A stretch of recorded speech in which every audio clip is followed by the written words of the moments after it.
merci Seigneur. Merci pour ta présence Seigneur.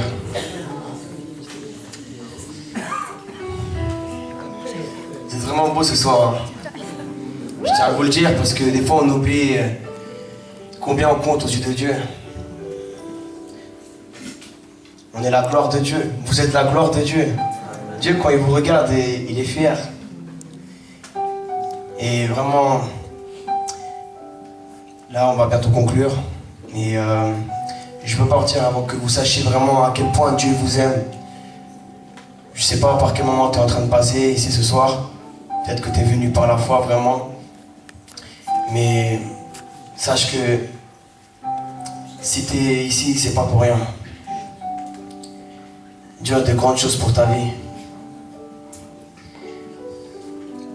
On est tous des miracles de Dieu. Moi, je vais raconter une petite anecdote de ma vie, en fait, qui parle vraiment de la consécration. Ça fait 2 ans que je suis avec le Seigneur.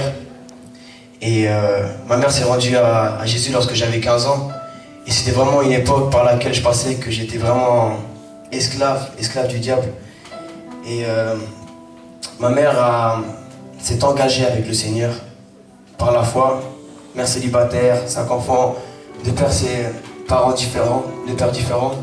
Et elle a vraiment donné l'exemple de guerrière, vraiment. Et moi, je rentrais les dimanches soirs, alcoolisé, sous la drogue, la cocaïne. Je venais avec des filles des fois et je la respecte. Je rentrais comme ça. Et ma mère, elle me disait, viens à l'église. Et moi, je voulais que dormir, moi. Et tout ça, peut-être apparemment, ma mère, elle ne voyait pas le changement, elle pleurait, elle priait, elle a fait des pactes avec Dieu. Mais en tout cas, elle s'est engagée par la foi. Et ça a porté fruit. Si je suis aujourd'hui ici, c'est grâce aux prières des frères et sœurs, c'est par la miséricorde du Seigneur. Vraiment, si tu es ici, c'est par la grâce de Jésus. On est là par la grâce et des fois, on ne réalise pas à quel point on ne mérite même pas d'avoir le salut.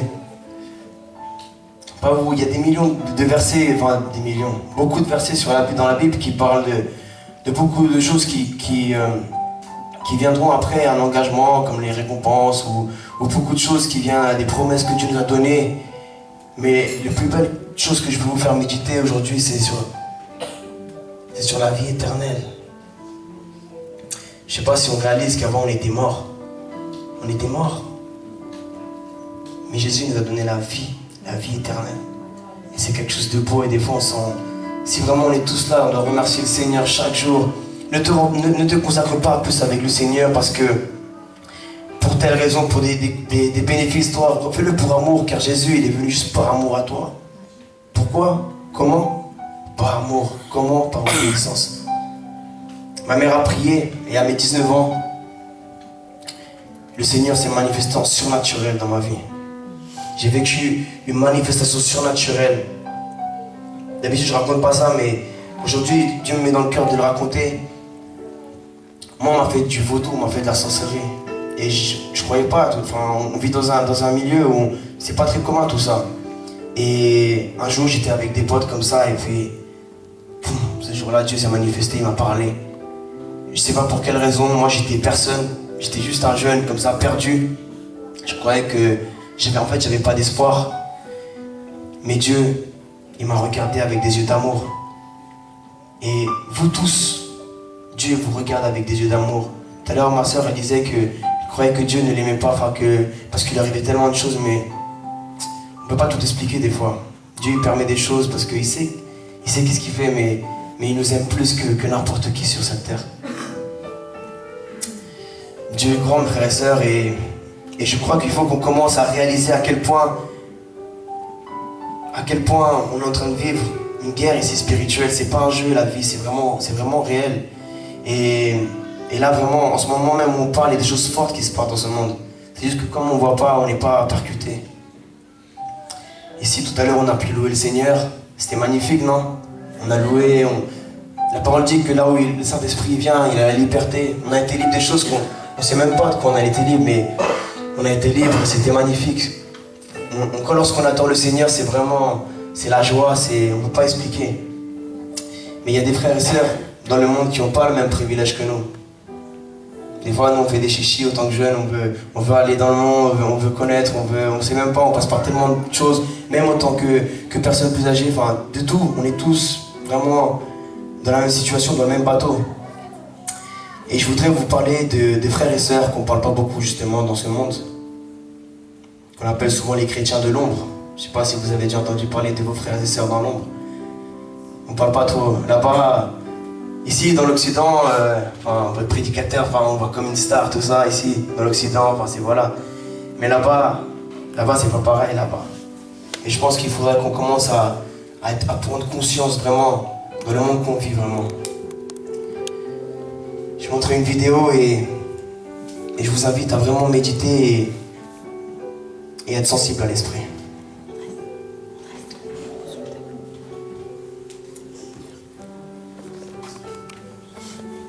Chaque année, Portes Ouvertes publie l'index mondial de persécution pour attirer l'attention sur les pays où la liberté religieuse est limitée.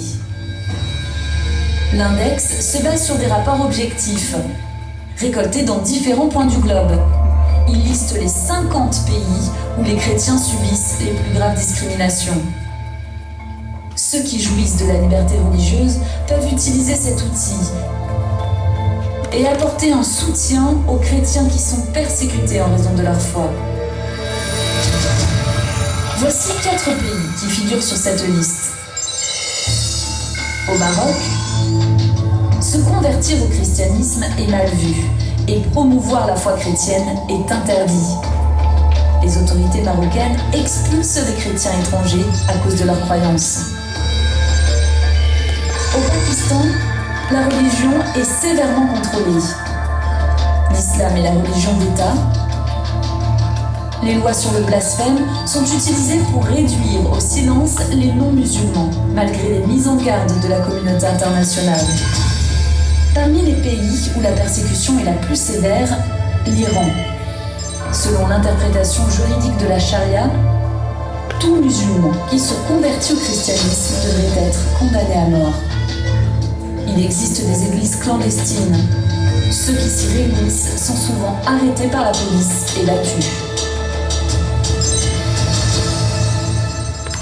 La Corée du Nord est le pays le plus dangereux au monde pour les chrétiens.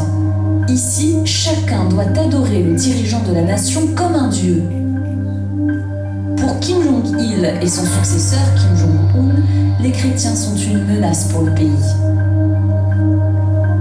S'ils sont découverts, ils sont envoyés en camp de travail et souvent exécutés. Ces exemples illustrent une réalité souvent ignorée. Il y a eu plus de chrétiens tués et torturés à cause de leur foi au cours de ces 100 dernières années que pendant les 19 premiers siècles du christianisme. Aidez-nous à faire connaître cette réalité. Vous pouvez en apprendre plus sur les chrétiens persécutés au www.portesouvertes.fr.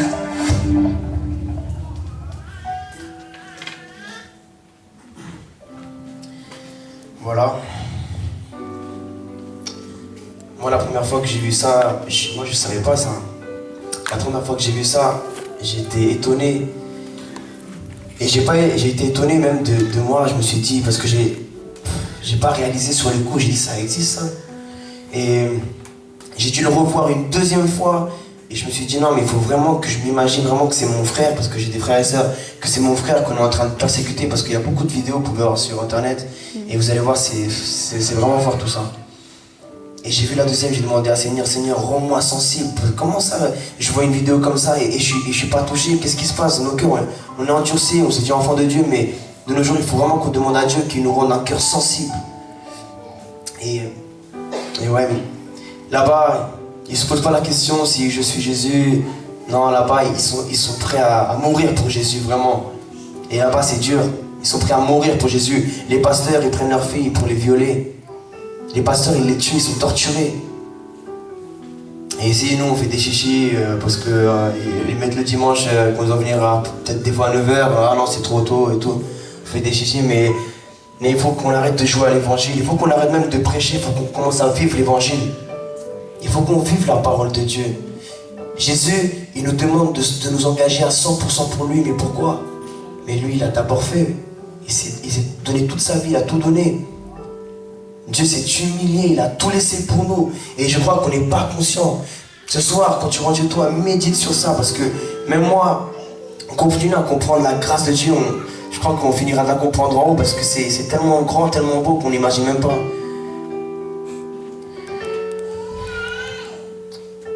Le groupe de louanges, s'il vous plaît, si vous pouvez venir.